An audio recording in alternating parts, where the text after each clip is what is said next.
Bonjour à tous, j'espère que vous allez excellemment bien. On se retrouve pour faire le débrief de l'étape numéro 4 de ce Paris-Nice 2023. On va revenir un petit peu sur tout ce qui s'est passé du côté de la Loge des Gardes dans l'Allier. C'était une étape très intéressante. Première arrivée au sommet de ce Paris-Nice 2023 et il y a beaucoup d'enseignements à en tirer de cette première arrivée au sommet. Il y a pas mal de choses à dire pour la course, mais peut-être également un petit peu pour l'avenir, parce qu'il y a des coureurs qui ont marqué des bons points pour l'avenir, et puis il y a des coureurs peut-être qui ont marqué des moins bons points. N'hésitez pas à vous abonner à la chaîne, à réagir dans les commentaires, à mettre un pouce bleu, à partager la vidéo sur les réseaux sociaux, notamment auprès de vos proches si vous pensez que ça peut les intéresser. Dans les commentaires, n'hésitez pas à me dire qui vous a plu, qui vous a déçu. Vous pouvez également rajouter la petite cloche, comme ça vous êtes au courant des dernières vidéos qui sortent sur la chaîne. Surtout si vous mettez toutes les notifications, ça c'est ce que j'appelle le Saint Graal. Vous pouvez soutenir la chaîne en faisant un super thanks et vous pouvez également aller voir EPS 2.0, ça c'est sur Spotify, TikTok également pour le débrief tous les soirs de l'étape, juste après l'arrivée de l'étape, voilà on va dire 20 minutes, 30 minutes, le temps que ça upload avec mon internet de qualité, eh bien vous avez le débrief rapide en 2-3 minutes de l'étape du jour. Peut-être bientôt des shorts sur la chaîne, on ne sait jamais. Paris-Nice, étape 4, eh bien on a eu une très très belle étape avec une montée qui était difficile. Hein. Cette montée de la Loge des Gardes, on en avait parlé en présentation, j'avais dit faites attention, j'avais dit cette grande phrase, c'est irrégulier, mais en fait c'est pas très régulier. Et la majorité de la montée en fait c'est entre 7 et 7,5 hein. Mais t'as un passage à 8, t'as un autre passage à 9 voilà, où t'as des moments où c'est un peu plus dur encore. Alors, c'est pas irrégulier parce qu'il n'y a pas d'un coup un mur à 15%, c'est pas l'Alpe d'Huez. L'Alpe d'Huez c'est irrégulier, l'Alpe d'Huez c'est pas facile, mais là, voilà, tu as des petites variations qui ça augmente et ça ne redescend jamais. Il n'y a jamais vraiment de période de plat sur cette montée. Et ça a été dur hein, aujourd'hui. Enfin, à part là, il y avait 500 mètres, 600 mètres un peu plus plat, mais c'est encore du 5%, hein, ça doit être. Donc c'était pas évident comme montée. Et puis les conditions climatiques. Alors moi j'ai eu peur pendant toute la journée, je me suis dit j'espère qu'il n'y aura pas de bordure où on ne retrouvera ni Pogačar ni Vingegaard, on se retrouve dans des situations comme ça où il y en a un mais pas l'autre et que la course se joue avant la montée finale. C'était vraiment ma peur aujourd'hui et puis j'avais peur dans toutes les descentes parce que c'est vrai que comme j'avais dit les routes étaient vraiment pas bonnes à partir de Vichy en fait, hein, les 50 derniers kilomètres les routes étaient vraiment pas évidentes et j'avais peur dans les descentes avec la pluie mais au final ça avait dû un peu sécher avec le vent. Et le vent était pas dans le bon sens pour créer vraiment des cassures, des trucs comme ça dans la première partie de course. Il était un peu trop de face, je pense. Donc ça n'a pas permis de faire des bordures. On a eu du beau spectacle. Hein, la doublette Pogačar-Vingegaard nous a fait du beau spectacle, mais pas seulement. Alors vous savez que je suis rarement chauvin sur la chaîne. C'est-à-dire que je parle des Français, mais je suis pas chauvin. Je suis capable de critiquer Gaudu, je l'ai fait pendant tout un Tour de France. Je suis capable de critiquer la Total Energy, ou de critiquer même les Français en Formule 1 quand je trouve qu'ils font des mauvaises courses. J'ai critiqué notamment pas mal Gasly l'année dernière en Formule 1. Mais je trouve qu'aujourd'hui les Français ont fait vraiment une belle étape. On ne pourra pas tous les citer dans le bilan des Bleus, mais je trouve que les Français ont vraiment été bons aujourd'hui. Même un Rémi Cavagna par exemple, eh ben, il s'est accroché, il a vraiment bien résisté pour un coureur qui n'est pas forcément en plus peut-être au top de sa forme encore. Un Bardet a fait également une belle montée, enfin voilà, il y a eu vraiment une très très belle montée de la part des Français. Et ce qui fait qu'on a eu du beau spectacle avec Pogačar-Vingegaard, mais on a eu également Gaudu, on a eu également Matthews qui prend les bonifications au sprint intermédiaire, donc il y a eu pas mal de spectacles sur les... De toute façon, ça n'a pas vraiment débranché, j'irais sur les 30 derniers kilomètres, ça n'a pas débranché. Il y a eu un petit temps mort après le Vernet, après la côte du Vernet, où il y a un petit temps mort pendant une dizaine de kilomètres où ça roule pas énormément, où tu as Ineos qui est en tête de peloton, mais ça roule pas très fort. Et puis ensuite, ça n'a pas vraiment débranché sur les 30 derniers kilomètres, ça a roulé très très fort sur la fin de course. On passe tout de suite au bilan des Bleus. Du côté du bilan des Bleus, eh bien, David Gaudu, en plus, bien entendu, très belle performance de David Gaudu aujourd'hui, résister à Tadej Pogačar, c'est pas évident, même quand on prend un petit peu d'avance. Dans son interview à Eurosport, il a dit quelque chose de très intéressant, parce que j'ai lu l'interview. Il y a quelqu'un qui l'a retranscrit sur Twitter. J'arrive pas à dire tous les mots avec les R aujourd'hui, c'est phénoménal. Il a dit, en fait, il fallait pas attaquer derrière Pogačar et Vingegaard. C'est-à-dire qu'on les a laissés s'expliquer devant. Et puis nous, on s'est tous regardés derrière. Puis on a dit, bon, au bout d'un moment, ils vont peut-être pas s'entendre. Et c'est ce qui s'est passé. Et ce qui fait il attaque vraiment au bon moment. Il attaque pile quand ils sont repris. Quand ils sont repris, il sort. Et il crée tout de suite 15 secondes. 15-20 secondes. Et à partir de ce moment-là, Pogačar est obligé de réagir. Il réagit au bon moment, Pogačar, mais il était obligé de réagir aussi très vite. Il ne pouvait pas attendre 600 mètres de plus, Pogačar. Et c'est ce qui a animé la course derrière. Mais c'est vrai que cette attaque de Gaudu, elle est très intelligente. Et puis, ça montre peut-être une nouvelle mentalité chez David Gaudu. L'année dernière, ça l'énervait presque, mais c'est vrai qu'après son Dauphiné, il avait décidé d'être très calme dans les montées et plutôt d'attendre de pas partir en éclaireur, c'est-à-dire il n'avait pas anticipé, il n'avait pas attaqué avant les leaders, c'est-à-dire qu'il attendait que ça se passe, que la course se décante et il tentait de s'accrocher au maximum. Il était plutôt dans une posture défensive l'année dernière. Là aujourd'hui, on le retrouve dans une posture d'attaquant. Il a peut-être retrouvé de la confiance au niveau psychologique, David Gaudu, et je trouve que voilà, il a fait une belle journée hein. Aujourd'hui, David Gaudu, il fait vraiment une belle étape. Voilà, il perd 2 secondes, je crois, sur Pogačar ou un truc comme ça. Je sais même pas s'il perd 2 secondes au final à l'arrivée. Je sais pas il perd 1 seconde, voilà. Au général, il se retrouve à 10 secondes de Pogačar. Voilà, il est toujours dans une zone qui est très dangereuse et c'est le seul qui a réussi à accrocher la roue de Pogačar. Parce que tous les autres se prennent plus de 30 secondes et lui, il perd qu'une seconde aujourd'hui. Et Pogačar était fort. Et il a été très très bon aujourd'hui, David Gaudu. Il a tenté de s'accrocher à 150 mètres de l'arrivée. C'était un peu dur. Pogačar était plus fort aujourd'hui. Il était vraiment plus fort. Mais je trouve que David Gaudu a vraiment été bon aujourd'hui. Et c'est plutôt de bon augure. Pour la suite de la saison, c'est plutôt très intéressant. Et puis on voit que ça se passe quand même pas trop mal avec Arnaud Démare en montagne. Ça se passe pas trop mal avec Arnaud Démare. Bon, on aimerait qu'avec Arnaud Démare ça se passe bien également du côté des sprints, mais on voit que pour le moment l'entente est cordiale, on va dire, entre les deux coureurs, parce qu'on avait peut-être des doutes que grosso modo il y ait des mésententes assez fortes, mais Démare a fait un très bon contre-la-montre par équipe, notamment mardi, et là aujourd'hui Gaudu, notamment gros travail de Kevin Genietz aussi encore aujourd'hui, qui lui aussi d'année en année il progresse. Je trouve qu'il maintenant c'est devenu un coureur très intéressant, Kevin Genietz, je trouve. Moi j'avais des gros doutes quand il est arrivé chez Groupama. Je me disais ce coureur-là, j'ai pas l'impression qu'il soit fantastique, mais là aujourd'hui, il a un vrai intérêt dans l'effectif. Il a vraiment pris de la caisse ces dernières années. Au fur et à mesure du temps, voilà, il a pris pas mal Enfin, maintenant, devient un très bon puncher, un très bon coureur intéressant dans cet effectif. On poursuit avec Kevin Vauquelin, 5e aujourd'hui, Kevin Vauquelin. Ça confirme ce qu'on avait vu sur le Tour du Haut-Var. Voilà, il est bon.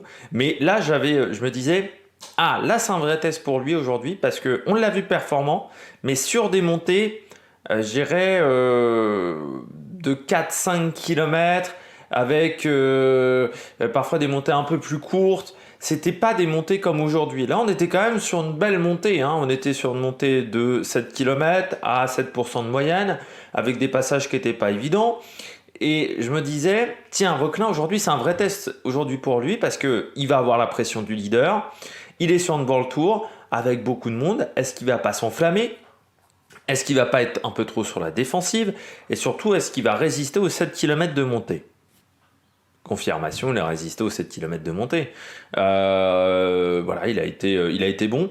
Lui, il attaque dans un deuxième temps. Il attaque avec Paré-Pinte notamment. Ils sont revenus sur Vingegaard très vite. Mais il bat quand même. Déjà, il dépasse Vingegaard. Après, Vingegaard a explosé.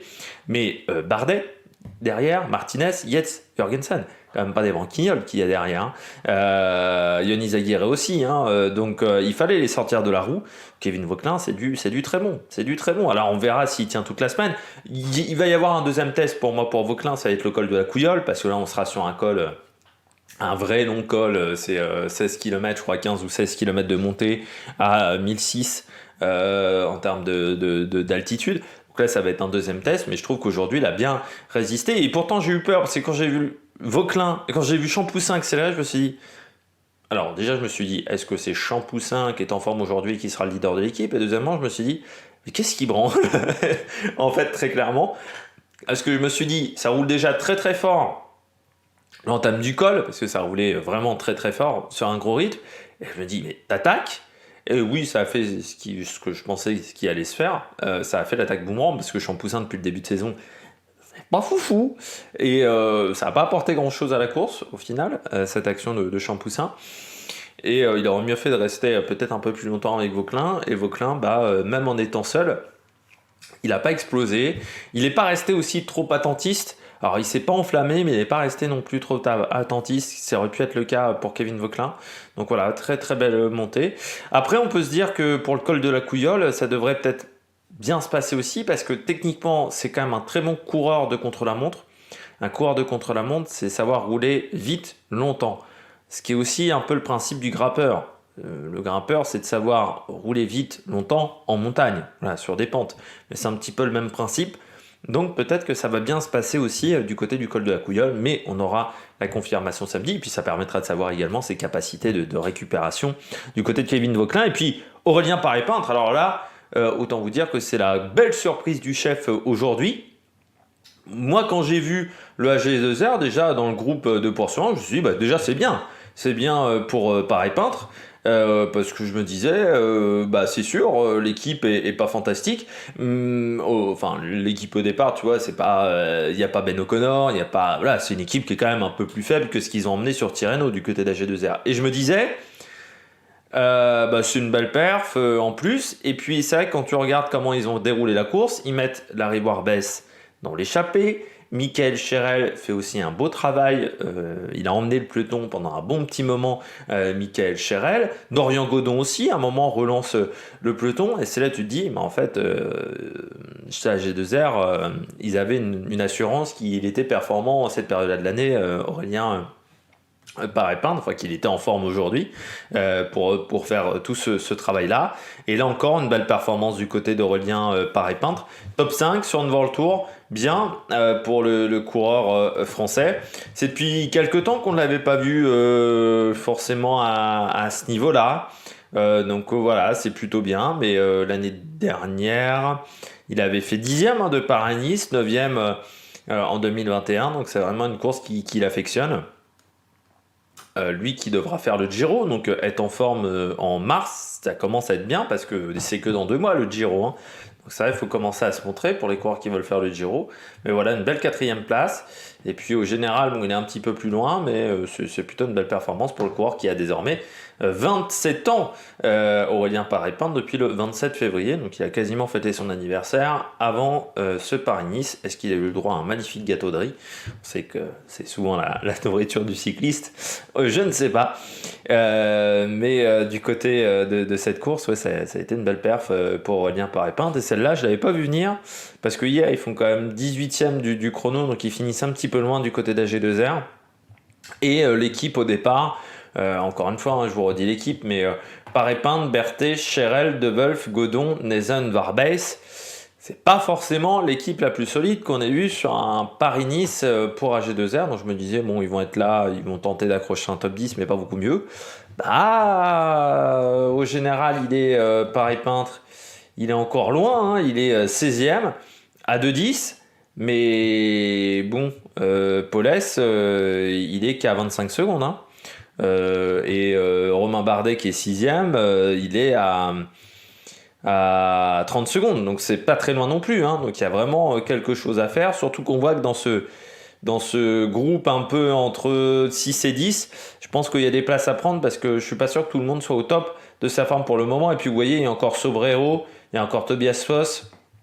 Il y a encore Charman également dans ces groupes-là, donc des coureurs qui ont été peu performants aujourd'hui. Je termine avec les flopounets de la journée. J'ai mis Pavel Sivakov. Alors, on pourrait mettre presque un flopounet pour Ineos, mais C'est vrai que Sivakov, on ne l'a pas trop vu aujourd'hui. Alors, il finit à 1,29, il est là en tant qu'équipier, hein, il l'a dit, le leader, c'est Martinez. De toute façon, j'avais pas vraiment de doute parce que c'est Martinez qui est lancé à l'arrivée du contre-la-montre. Sivakov est pas tout de suite dans la roue de Martinez. Et donc, du côté de Daniel Felipe Martinez, bon, il a tenté le coup à un moment, mais je pense qu'il a revu très vite ses ambitions à la baisse. Et Sivakov, bah, il n'a pas trop aidé en finale Martinez, c'est-à-dire qu'on ne l'a pas trop vu autour de Martinez. Il a lâché très vite en fait Sivakov, il était très vite dans les dernières positions du peloton. Sur une montée comme ça de 7 km, normalement il est un peu meilleur que ça, Pavel Sivakov. Donc je le mets en flop parce que, bon, en tant que leader, ça n'a pas été bon, mais même en tant qu'équipier, je trouve qu'il n'a pas fait un très grand travail aujourd'hui, Pavel Sivakov. Enfin, voilà, je trouve qu'il a été un petit peu en difficulté. Et puis, Benjamin Thomas, abandon aujourd'hui de Benjamin Thomas. C'est un début de saison très compliqué pour Benjamin Thomas. Moins en forme que l'année dernière, mais en plus, il n'a pas été épargné par les chutes, hein. Je crois qu'il doit être déjà à 2 ou 3 chutes en ce début de saison, Benjamin Thomas. Et puis là, abandon, mais ça faisait déjà. Enfin voilà, sur le chrono par équipe, tu sens que déjà ça n'avait pas été facile. Et là aujourd'hui, c'était pas évident pour lui. Donc voilà, dommage pour Benjamin Thomas avec cet abandon. Voilà, c'est toujours un peu triste d'abandonner sur les courses de début de saison parce qu'on a besoin de faire du kilomètre en course. Et que bah, ça ne sera pas le cas pour Benjamin Thomas qui n'a pas été en mesure voilà, de finir cette épreuve. Mais la chute à Fontainebleau à haute vitesse n'a pas aidé le coureur français. On passe tout de suite au coureur au top. Attaque de Marlou! Du côté des coureurs au top, je commence avec Pogačar. Alors je précise que je ne parlerai pas de Vingegaard parce que pour moi c'est pas un flop, c'est pas un top, mais c'est pas un flop non plus aujourd'hui. Donc on va en parler un petit peu là entre Pogačar et Vingegaard. Pogačar, très belle étape aujourd'hui. De toute manière, quand on a vu AE rouler, notamment quand tu vois Berg, Tim Willems rouler extrêmement fort, même Novak. Pourtant Novak je le trouve pas très performant pour le moment. Et il roule aussi quand même pendant 3-4 km de Man Novak. Tu sens très bien que vu le travail qu'a fait Willems et vu le travail qu'a fait Michael Berg, il a des ambitions pour la journée. Ça c'est clair et net. Il prend les secondes de bonification. Bon, alors il prend que 2 secondes. Tu vas me dire, c'est pas si exceptionnel que ça, mais tu sentais que voilà, il n'a pas vraiment suivi Matthews et qu'il attendait la fin de journée. Vraiment pour faire la différence. Je me suis dit quand Vingegaard attaque, faut faire attention, mais sauf que j'ai regardé 2 secondes après l'attitude de Pogačar, et là je me suis dit, bon, Pogačar il est capable d'en remettre une. C'est-à-dire que, alors certes Pogačar, ça fait pas partie des coureurs qu'on voit le plus facilement exploser, parce qu'il est tout le temps en mode presque je m'en foutiste, hein. Pogačar, tu vois, là, par exemple, à un moment il sourit derrière Vingegaard, enfin c'est comme ça que fait Pogačar, et au Granon il avait fait la même tête et ça lui avait pas réussi. Mais malgré tout, quand tu regardais le coup de pédale, tu sentais bien qu'il y avait de la force, qu'il y avait de l'énergie. Et vu ce qu'il avait fait la veille sur le contre-la-montre par équipe, où moi il m'a impressionné quand même dans les 500 derniers mètres, il décolle. Il a tracté toute son équipe pendant quasiment la moitié du contre-la-montre. Et ensuite, il colle une mine aux 300 mètres, mais qui est assez formidable. Et là, tu vois bien que Pogačar, il a de la force et que il n'est pas en difficulté déjà parce qu'il a le temps de sourire. Donc ça montre qu'au niveau respiratoire, il n'est pas à fond. Et puis je regardais même au niveau de l'attitude, j'essayais de voir un petit peu sa respiration. C'est-à-dire, tu sais, au niveau de la bouche, au niveau des respiratoires, et tu sentais que c'était pas à fond, qu'il était en contrôle à ce moment-là. Il y a des coureurs, quand tu le vois physiquement, quand la respiration est très rapide, là, sa respiration, elle n'était pas hyper rapide. Elle était normale pour un coureur cycliste qui est dans une montée, mais il était vraiment totalement en gestion, en contrôle. Et là, je me suis dit à ce moment-là, bon, bah, c'est mort. C'est-à-dire, tu avais une caméra latérale, et là, je me suis dit, non, Vingegaard le sortira pas. Alors, le fait qu'il ait pas roulé, ça va être un truc qui va faire parler dans les semaines à venir. Ça nous fera parler, je pense, ça fera des débats jusqu'au mois de juillet, je pense. Est-ce qu'ils peuvent pas se piffrer? Heureusement qu'il n'y a pas l'équipe de Grec du cyclisme, hein, parce que ça pourrait faire des débats pendant 6 mois avec cette affaire-là. Enfin, avec cette affaire-là, c'est pas vraiment une affaire. Pogačar, après, je pense qu'il l'a eu mauvaise vraiment dimanche. Il s'attendait pas à ce que Vingegaard lui fasse ce coup-là. Et je pense qu'il n'a pas vraiment apprécié. Et là, aujourd'hui, il s'est dit, moi, je suis le plus fort, donc j'ai pas besoin d'aider Vingegaard. J'attaque quand j'ai envie d'attaquer. Et je pense qu'il a voulu lui rendre la monnaie de la pièce. La monnaie de sa pièce à Vingegaard, très clairement aujourd'hui, Pogacar. Et c'est sûr que ce soir, Vingegaard, alors déjà, il a perdu face à Pogacar, donc il l'a toujours un petit peu mauvaise. Il se prend quand même 45 secondes dans la tête, donc c'est pas forcément l'idéal. Mais plus ça, maintenant, à chaque fois qu'ils vont être ensemble, les deux, chacun aura un doute sur la capacité de l'autre à collaborer, sur l'envie de l'autre de collaborer. Et ça peut vraiment nous donner des surprises. Autant jusqu'à maintenant, Pogacar et Vingegaard, on était plutôt dans une très bonne entente entre les deux. Tu vois, par exemple, Vingegaard avait attendu Pogacar lors de sa chute sur le Tour de France. Tu vois, il se faisait pas. C'était vraiment très très fair play entre les deux. Maintenant, on rentre peut-être plus dans une rivalité à la Andy Schleck Contador. C'est-à-dire où, je ne sais pas si vous vous souvenez de ce Tour de France, où les deux, à un moment, avaient failli être lâchés. C'était sur l'étape remportée par comment il s'appelle Christophe Riblon. Je crois que c'était donc Axe 3 Domaines. Je crois que c'est sa première victoire, Christophe Riblon. Et pendant cette étape, donc sur la montée d'Axe 3 Domaines, il y a un moment, les deux se regardent. Et ils se regardaient, et il n'y en a pas un qui voulait passer devant l'autre, et ils ont failli être lâchés par le peloton. Et ils sont obligés de faire un dernier kilomètre de malade pour rentrer dans le peloton. J'ai l'impression qu'on va partir un petit peu là-dessus, entre Pogacar et Vingegaard, parce que maintenant, Vingegaard aura des doutes sur Pogacar, et Pogacar aura des doutes sur Vingegaard. Mais aujourd'hui, pour Pogacar, c'est une bonne journée, parce que déjà, il fait une belle perf, il montre qu'il a les jambes, il montre qu'il a bien travaillé cet hiver, et il met le doute à tous ses adversaires quand même. Alors, on va me dire, on est qu'au mois de mars, le Tour de France, c'est en juillet, il y a encore 4 mois, il peut se passer beaucoup de choses en 4 mois, il peut y avoir des chutes, il peut y avoir plein de choses, certes. Mais s'il n'y a pas de chute de Pogacar, quand ils vont arriver sur le Tour de France, tout le monde se dira, lui, c'est techniquement le plus fort, et j'ai peur qu'il nous mette la misère. Quand tu sais qu'il y a un coureur qui est capable de faire ça, tu cours plus de la même manière. Tu cours plus en mode défensif. Et Vingegaard, c'est peut-être pas forcément là où il est le meilleur. Mais ça va être intéressant de voir ça. Alors, malgré tout, là je dis ça après cette étape-là, il faudra que ça soit confirmé lors du col de la Couilleule. Samedi, hein, si sur le col de la Couilleule, Vingegaard colle 20 secondes à tout le monde, cette phrase que je viens de citer, que je viens de dire, et sera complètement caduque. Mais si Pogacar, il recolle encore 25 secondes à tout le monde sur le col de la Couilleule, ça va quand même mettre un coup au moral, même à Vingegaard, même si Vingegaard se dit je suis pas encore au top de ma forme et plein de choses par-ci par-là, ça met quand même un petit coup au moral. Deuxième coureur au top, Gino Meder. Enfin de retour, Gino Meder. Vous savez que c'est un coureur dont j'ai beaucoup parlé l'année dernière, tout le temps en flop, quasiment sur l'année. Et à part sur le Tour de Romandie, où je crois qu'il fait 2 et 3 ou 3 sur le Tour de Romandie au niveau du général. Mais Gino Meder, moi, ça avait été quand même l'une de mes grosses déceptions de la saison. J'avais dit, il est passé complètement à côté de son année, Gino Meder. Moi, après l'année 2021, où il gagne une étape du Giro, où il fait une belle course, je me disais, ah, Gino Meder, ça va être pas mal. Et puis, 2022 est pas incroyable, beaucoup de soucis sur le contre-la-montre. Pas top en course non plus dans les arrivées en côte, enfin voilà, ça n'avait pas été fantastique. Et bien là, aujourd'hui, on a retrouvé Gino Meder. Le Gino Meder qui est capable de faire troisième de l'étape du jour. Voilà, troisième, il est à 30 secondes. C'est vraiment bien ce qu'a fait aujourd'hui Gino Meder. Et puis c'est intéressant parce que il est devant son leader, il est devant Jack Haig. Voilà, hein, le leader normalement dans l'équipe, c'est Jack Haig. Et bah lui, il s'en sort beaucoup mieux que Jack Haig. Ça va peut-être changer la situation dans sa formation. Et puis 34 secondes, bah aujourd'hui, Gino Meder, les 5e du général à une 19. Et pourtant, Bahreïn, il perd de 48 secondes sur le contre-la-montre. Donc c'est vraiment une très très belle étape pour Gino Meder.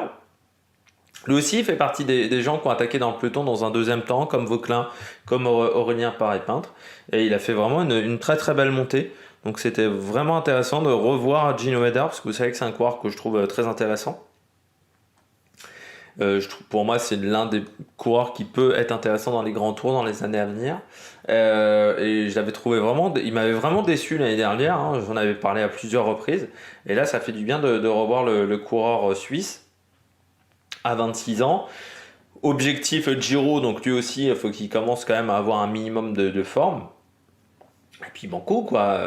Ça va peut-être être une nouvelle grande année pour Gino Meder, après une année 2022 qui avait été compliquée. Alors 2021, voilà, il avait fait victoire d'étape sur le Tour d'Italie, sur le Tour des Suisses. Ça avait été très intéressant. Cinquième également de la Volta.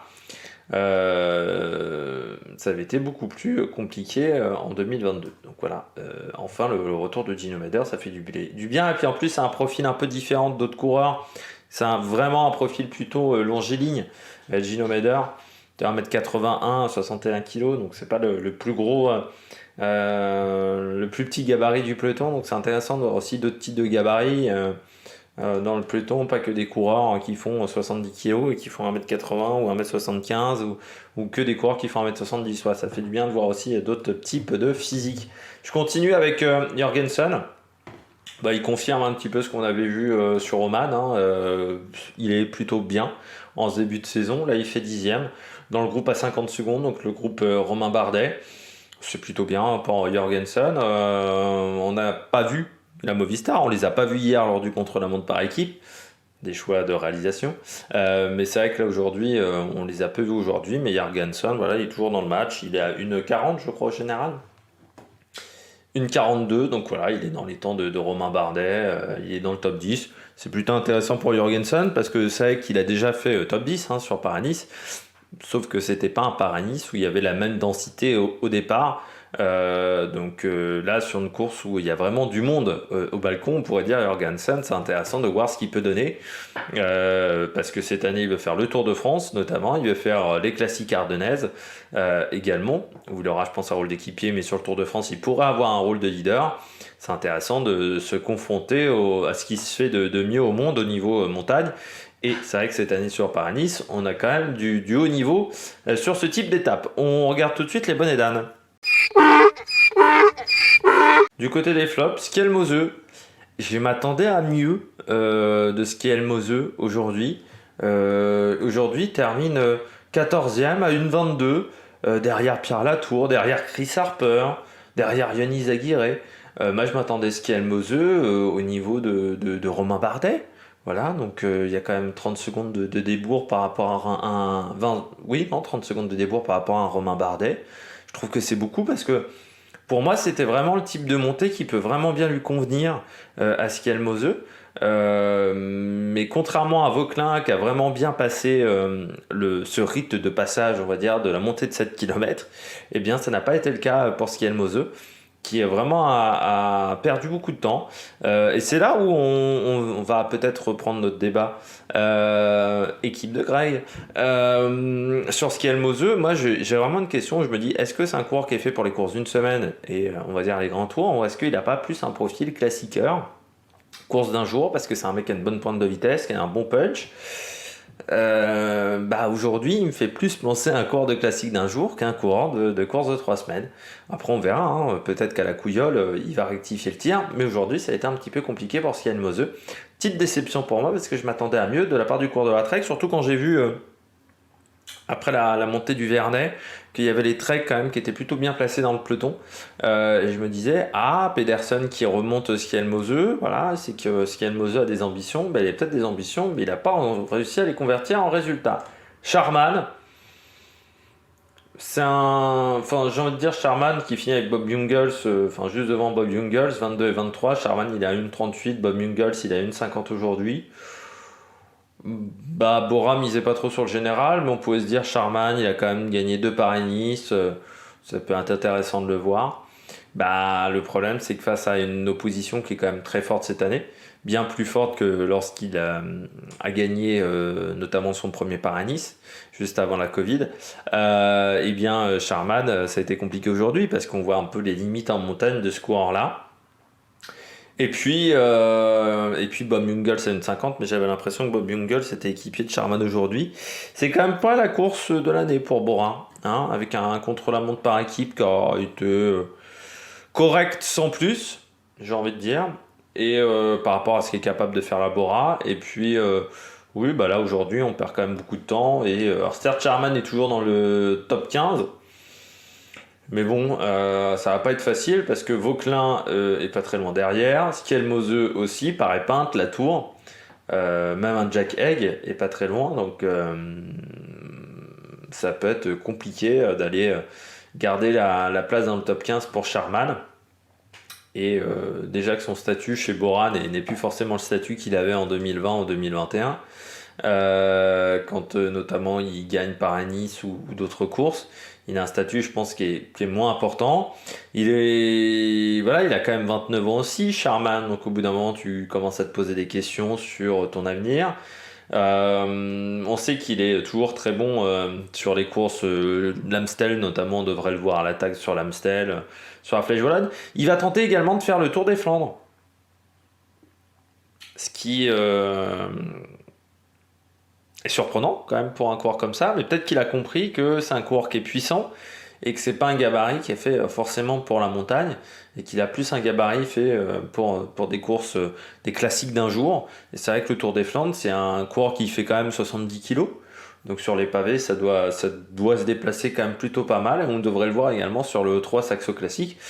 Malgré tout, il faudra quand même qu'il soit un peu plus en forme.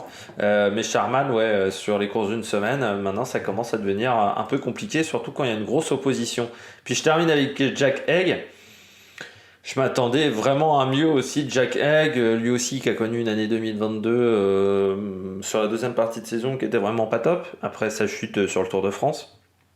Et je me disais, tiens, il va avoir envie de remontrer à tout le monde quel est son niveau. Tu vois, il va avoir envie de taper du poing sur la table, comme on dit. Voilà, de faire peut-être, enfin vraiment de s'accrocher au maximum. Surtout que sur ce type d'arrivée, il est capable aussi d'accrocher un top 5. Et aujourd'hui, il finit 17ème. Quand Gino Meder finit 3ème. Et ça, en termes de hiérarchie d'équipe, c'est pas l'idéal. C'est-à-dire que certainement maintenant Jack Egg va être obligé de se mettre au service de Gino Meder. Et ça fait toujours un peu mal au moral parce que Jack Egg c'est quand même l'un des leaders sur les grands tours de la Bahrain Victorious, avec Landa, avec Caruso. C'est vrai que quand tu es obligé de te mettre au service d'un autre coureur, ça fait toujours un petit peu mal au cucu, au moral et surtout à l'ego. Donc ça a peut-être posé un petit problème à Jack Egg, mais c'est vrai que je m'attendais à mieux du coureur australien parce que je me disais, voilà, on est en début de saison, il va vouloir montrer des grandes choses. Il finit avec Woodpulse, donc c'est pas exceptionnel de la part de Jack Egg, donc vraiment il va falloir faire un petit peu mieux quand même. On verra comment ça se passera à la Couillole, mais c'est vrai que c'est un petit peu décevant, je trouve, la performance de Jack Egg. Demain 7h30, présentation de l'étape numéro 5, étape qui sera plutôt typée pour les sprinteurs. N'hésitez pas à vous abonner à la chaîne, à réagir dans les commentaires, à mettre un pouce bleu. Et puis nous, on se retrouve pour de nouvelles aventures sur l'Amérique Production. Ciao ciao!